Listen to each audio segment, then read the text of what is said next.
Good morning students. आज से मेरा ऑनलाइन क्लास शुरू हो रहा है और आपके लिए हमारे ओर से केमिस्ट्री का क्लास चलाया जाएगा। केमिस्ट्री का आपका पहला चैप्टर है हमारे आसपास के पदार्थ। हमारे आसपास के पदार्थ में सबसे मेन चीज़ हमें जानना है पदार्थ के बारे में। सेकेंड चैप्टर भी पदार्थ से रिलेटेड है, लेकिन पदार्थ के बारे में मूलतः जानकारी हमको पहले चैप्टर में ही मिलेगी। तो पदार्थ, हमारे आसपास के पदार्थ जानने के लिए सबसे पहले हम पदार्थ पर डिस्कशन करेंगे कि पदार्थ क्या है। पदार्थ को इंग्लिश में मैटर भी कहते हैं, सब्सटेंस भी कहते हैं। पदार्थ समझाने के लिए बहुत इजी में आपको कहा जा सकता है कि आपके अगल बगल जो भी चीजें उसे हम पदार्थ कहते हैं। लेकिन एक और वर्ड आता है वस्तु। सामान्यतः तो अपनी डेली लाइफ में हम वस्तु और पदार्थ दोनों को हम एक ही मानते हैं, दोनों में कोई डिफरेंस नहीं है। लेकिन केमिस्ट्री इसको थोड़ा सा डिफरेंस करता है पदार्थ और वस्तु में। पदार्थ और वस्तु में क्या डिफरेंस है समझिए एक एग्जाम्पल से। पदार्थ मूल चीजों को कहते हैं और वस्तु पदार्थ से ही बनता है। पदार्थ मूल चीजों को कहते हैं, जैसे मान लीजिए कि लकड़ी हो गया पदार्थ और वस्तु हो गया उसका बना हुआ बेंच या कुर्सी या टेबल, ये सब चीजें हो गए हमारे वस्तु। उसी तरीके से मिट्टी को देख लीजिए, अगर मिट्टी को हम पदार्थ मानते हैं तो मिट्टी से बना हुआ बर्तन हो गया वस्तु, मिट्टी से बना हुआ ईंट हो गया वस्तु, मिट्टी से मूर्ति बना है वो हो गया वस्तु।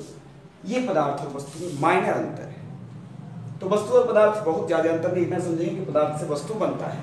अब पदार्थ में हम बात करेंगे पदार्थ क्या है। तो पदार्थ के बारे में शुरुआत इसका हम करते हैं। शुरू में प्राचीन समय में भारत में कहावत अभी भी है, कहते हैं लोग कि क्षितिज जल पावक गगन समीरा। क्षितिज जल पावक गगन शमीरा, दो लाइन है इसका। कहा जाता है कि क्षितिजल पावक गगन समीरा पंच तत्वयः अधम शरीरा, यानी कि इन्हीं पांच तत्वों से मानव का शरीर का निर्माण हुआ है। मानव शरीर ही नहीं, पूरे दुनिया में जो भी जीव जंतु हैं उनके निर्माण में ये पांच चीजें लगी हुई हैं। क्षितिज वर्ड थोड़ा टफ लग रहा है। क्षितिज का मतलब होता है धरती। धरती मतलब मिट्टी समझिए आप। जल का मतलब होता है पानी, ये आप समझ रहे हैं। पावक का मतलब होता है आग। गगन का मतलब होता है आकाश और समीरा का मतलब होता है हवा। यानी कि कहने का मतलब था कि मूल पदार्थ पांच ही हैं, मिट्टी, पानी, आग, आकाश और हवा। यूनान के दार्शनिक भी इसी चीज को समर्थन किए कि हाँ मूल पदार्थ पांच ही होते हैं। ये मूल पदार्थों के बारे में एक लाइन में आपको बता दूं कि दुनिया के सबसे कमजोर पदार्थ यही है और दुनिया के सबसे मजबूत पदार्थ भी यही है। ये तो हमारे सृजन करता है, हमको सृजन किया, हमको बनाए हैं। धरती को देखिए, मिट्टी को हम कुदाल से या खुरपी से जब मन करे तब गड्ढा कर देते हैं, फोड़ देते हैं, जोत देते हैं। अगर धरती अपने रूप में आ जाए तो भूकंप आता है, हम लोग कहाँ जाते हैं, करोड़ों की संख्या हम लोग मारे जाते हैं। पानी का वही हाल है। पानी अगर कहीं गड्ढे में पानी लगा हुआ है तो पानी को हम पैर से मार सकते हैं, इधर से उधर फेंक सकते हैं, लेकिन पानी अगर अपने रूप में आ जाए तो बाढ़ आता है और बाढ़ कितने लोगों को लेके चला जाता है आप समझ सकते हैं। हमें उतना तो नहीं जानना, हमें समझना है कि ये पांच तत्व हैं, पांच पदार्थ हैं। मूल पदार्थ यही हैं जिनसे सभी पदार्थों का निर्माण हुआ है। क्षितिज जल पावक गगन समीरा, शुरुआत में इन्हीं पांच पदार्थों के बारे में चर्चा की गई थी। अब पदार्थ के बारे में आगे बढ़ते हैं कि पदार्थ होता क्या है। अगर डिफिनीशन हमको पढ़ना होता है पदार्थ का, आप बस यहां बोर्ड पे जो समझाया जा रहा है उसको समझने का प्रयास कीजिए। नोट्स की चिंता ना करें, आपको व्हाट्सएप ग्रुप में नोट्स भी मिलेगा, आप उसको नोट कर लेंगे और एक सुटेबल नोट मिलेगा, बेहतर डिफिनीशन मिलेगा। डिफिनीशन पदार्थ के बारे में कहा जाता है कि पदार्थ जिसमें द्रव्यमान हो, जो दाब डाल सके, जो स्थान छीनता हो और जिसका अनुभव हमारी ज्ञानेंद्रियां कर सकती हैं, उसी को हम पदार्थ कहते हैं। उन तीन चार लाइनों को हम यहाँ पे नोट करते हैं। जिसमें द्रव्यमान हो, जो स्थान छीनता हो, जो दाब डाल सके और जिसका अनुभव ज्ञानेंद्रियों के द्वारा किया जा सके। इन चीजों को समझिए क्या कहा जा रहा है। पदार्थ का डिफिनेशन क्लियर आप समझ में आ जाएगा। द्रव्यमान का मतलब होता है, जब भौतिकी पढ़िएगा आप 9th क्लास में ही आपको द्रव्यमान और भार में अंतर बताया गया है। लेकिन अभी सामान्यतः इतना समझिए कि अगर कोई वस्तु भारी है तो समझिए कि उसमें द्रव्यमान है। द्रव्यमान का मतलब उसके भारीपन से, वजन से होता है, जिसमें द्रव्यमान, ये पुस्तक केमिस्ट्री का पुस्तक है, वजन है इसमें 100 ग्राम 50 ग्राम, किसी में कम हो या किसी में अधिक हो, पदार्थ में वजन जरूर होते हैं, ये द्रव्यमान हो गया। जो स्थान छेदता हो, अगर इस पुस्तक को कहीं रखा जाए एक जगह कैप्चर करेगा, छेकेगा, स्थान छेदता है पदार्थ। तीसरा चीज है दाब डाल सके। ये हाथ खाली है, इस हाथ पे अगर पुस्तक को रखते हैं कुछ प्रेशर पड़ता है ना, दाब डाल सकता है। इसका अनुभव हमारी ज्ञानेंद्रियां कर सकती हैं। ज्ञानेंद्रियों का मतलब होता है कि हमारे शरीर में कुछ अंग हैं जो हमें ज्ञान बताते हैं, सूचना देते हैं। आँख, कान, नाक, मुंह है, चमड़ा है। आँख देखता है, कान सुनता है, नाक सूंघता है, मुंह स्वाद चखता है, और चमड़ा तो ठंडी गर्मी का एहसास बताता है।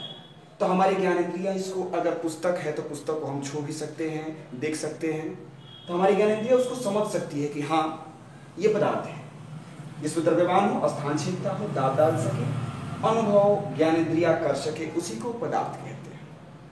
अब यहाँ पे एक सवाल खड़ा होता है कि भाई दुनिया में ऐसी चीजें कौन है जो पदार्थ नहीं है? सब में तो द्रव्यमान होता है, सब स्थान छेदता है, सब दाब डालता है, सब ज्ञानेंद्रिया अनुभव कर सकती हैं। क्या चीज है जिसको पदार्थ हम नहीं कर सकते हैं? 2-4 बटन इधर लिख रहे हैं, देखिएगा। मित्रता, नफरत, प्यार, स्नेह, ये सब चीजों पे देखिए। तो मित्रता कहीं आपको दिखता है, कहीं वो द्रव्यमान भार है उसमें, कहीं स्थान छेदता है? नहीं। सेम उसी तरीके से नफरत भी है, प्यार भी है, स्नेह है, ये जो वर्ड आते हैं, मोहक है, ये सब के सब पदार्थ नहीं है। ना ही स्थान छेदते हैं, ना इसको ज्ञानेंद्रिया हमारी समझ पाती है, और ज्ञानेंद्रिया अनुभव करती है, हमारा दिमाग इसको समझता है, लेकिन ये गुण इसमें नहीं है। द्रव्यमान, स्थान छेदने की प्रकृति और दाब डालने की प्रकृति कुछ भी इसमें नहीं, यही पदार्थ नहीं है, बाकी सबके सब पदार्थ है। अब पदार्थ को उसकी अवस्था के आधार पे हम लोगों ने बांट दिया। पदार्थ के बहुत से गुण हम लोगों को समझना है। पदार्थ के अंदर अंतराणविक स्थान, अंतराणविक बल, उसका प्रेशर, कठोरता, बहुत सी चीजों को समझना है। उन चीजों को समझने से पहले हम पदार्थ के रूपों पे बात करेंगे, उस पे रूप पे हम वर्णन करेंगे, उसको देखेंगे, उसके बाद से हमें समझ में आ जाएगा कि पदार्थ के गुण क्या होते हैं। जब ये तीनों अवस्थाएं हम समझ जाएंगे, पदार्थ को अवस्थाओं के आधार पर 3 भागों में बांटा गया है। अगर ये क्लियर होता है ना, तो पदार्थ के सभी गुण आप आसानी से तुलना करके समझ जाएंगे। ये थोड़ा सा बहुत ज्यादा कठोर होता है, ये थोड़ा कम होता है, ये बहुत, इस तरीके से पदार्थ को अवस्था के आधार पर 3 जगह पे बांटा गया। पहली अवस्था हुई ठोस, दूसरी अवस्था हुई द्रव, और तीसरी अवस्था हुई ठोस को हम इंग्लिश में कहते हैं सॉलिड, द्रव को इंग्लिश में हम कहते हैं लिक्विड, और गैस को हम इंग्लिश में कहते हैं गैस। इसका डेफिनेशन आपको नोट भी करना है, याद भी करना है, वहां तक सही है, लेकिन अभी यहां पे समझना है, समझना सबसे जरूरी है कि ठोस क्या है, द्रव क्या है, गैस क्या है। तो डेफिनेशन 2 मिनट के लिए दिमाग से निकालिएगा, हम डेफिनेशन याद कर रहे हैं, अपने डेली लाइफ में कैसे समझेंगे कि ठोस, द्रव और गैस क्या है, उसको समझने के लिए एक लाइन में डेफिनेशन एक याद करा रहे हैं तीनों के लिए, कि ठोस रहता है, द्रव बहता है, और गैस उड़ता है। बस ये एक लाइन काफी है आपको समझने के लिए, डेफिनेशन कहीं लिखने के लिए नहीं। ठोस रहता है, द्रव बहता है, गैस उड़ता है, इसको समझिए आप, कैसे रहता है, कैसे बहता है और कैसे उड़ता है। ये एक डब्बा है, इसको हम अपने हाथ पे जहां पे रख देंगे वहीं से रहेगा ना, यहां से कहीं उड़ नहीं जाएगा, कहीं बह नहीं जाएगा।